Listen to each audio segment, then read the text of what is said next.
ಶರತ್ ಬಚ್ಚೇಗೌಡರು ಹೇಳಿದ ಮಾತಿಗೆ ಚನ್ನಬಸಪ್ಪರು ಹೇಳಿದ ಮಾತಿಗೆ ಒಂದೇ ಒಂದು ಮಾತು ಹೇಳ್ತೀನಿ. ಶರತ್ ಬಚ್ಚೇಗೌಡರು ತುಂಬಾ ವಿದ್ಯಾವಂತರು, ಬುದ್ಧಿವಂತರು, ಇಲ್ಲಿ ಸದನದಲ್ಲಿ ಸಮೇತ ತುಂಬಾ ಚೆನ್ನಾಗಿ ಮಾತಾಡ್ತಾರೆ ಆಕ್ಚುಲಿ ಅವರು. ಹಂಗಾಗಿ ಒಬ್ಬ ರಾಜ್ಯಪಾಲರು ಮುಖ್ಯಮಂತ್ರಿಗಳಿಗಿಂತ ಬ್ಯುಸಿಯಾಗಿರ್ತಾರೆ ಅಂತಕ್ಕಂಥ ಪದನ ಉಪಯೋಗ ಮಾಡಿದ್ರು. ಮುಖ್ಯಮಂತ್ರಿಗಳು 224 ಕ್ಷೇತ್ರದ ಎಲ್ಲ ವಿಚಾರಗಳನ್ನ ನೋಡಬೇಕು. ಮುಖ್ಯಮಂತ್ರಿಗಳ ಒಬ್ಬ ಶಾಸಕರೇ ಮುಖ್ಯಮಂತ್ರಿಗಳನ್ನ ಭೇಟಿ ಮಾಡ್ತಕ್ಕಂಥದ್ದು ಅಧಿವೇಶನ ಸಂದರ್ಭದಲ್ಲಿ ಸಿಗ್ತಾರೆ ಬಿಟ್ರೆ ಬೇರೆ ಸಂದರ್ಭದಲ್ಲಿ ಅವರು ಕೂಡ ತುಂಬಾ ಬ್ಯುಸಿ ಇರ್ತಾರೆ. ಈ ನಿಟ್ಟಿನಲ್ಲಿ ಎಲ್ಲೋ ರಾಜಕೀಯವಾಗಿ ರಾಜ್ಯಪಾಲರ ಅಧಿಕಾರವನ್ನ ಮೊಟಕುಗೊಳ್ತಕ್ಕಂಥ ಕೆಲಸವನ್ನ ಮಾಡ್ತಿದ್ರೆ ನಿಜವಾಗ್ಲೂ ಕೂಡ ಇದು ನಮ್ಮ ಸಂವಿಧಾನಕ್ಕೆ ವಿರೋಧಿಯಾಗಿರ್ತಕ್ಕಂಥದ್ದು. ಮಾನ್ಯ ಏನು ನಮ್ಮ ಖರ್ಗೆಜಿ ಅವರಿದ್ದಾರೆ, ಇದು ನಮ್ಮ ಅಶೋಕಣ್ಣವರು ಮತ್ತೆ ನಮ್ಮ ಅಶ್ವಥ್ ನಾರಾಯಣ ಅವರು ಹೇಳ್ದಂಗೆ ದಯವಿಟ್ಟು ಅದನ್ನು ವಾಪಸ್ ತಗೋಬೇಕು. ಯಾಕೆಂದ್ರೆ ಇಡೀ ಕರ್ನಾಟಕ ರಾಜ್ಯದ ಎಲ್ಲಾ ವಿದ್ಯಾವಂತ ಯುವಕರು ಸಮೇತ ಇದನ್ನು ನೋಡ್ತಾ ಇರ್ತಾರೆ.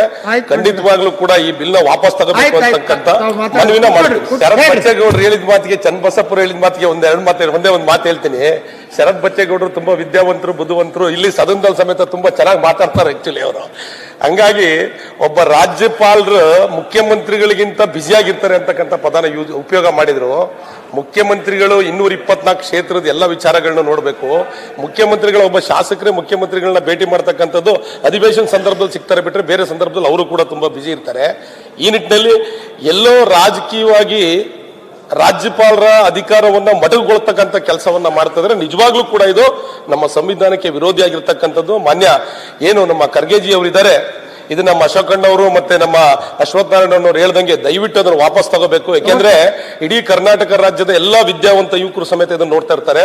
ಖಂಡಿತವಾಗ್ಲೂ ಕೂಡ ಈ ಬಿಲ್ ನ ವಾಪಸ್ ತಗೋಬೇಕು ಅಂತಕ್ಕಂಥ ಮನವಿನ ಮಾಡ್ತೀವಿ.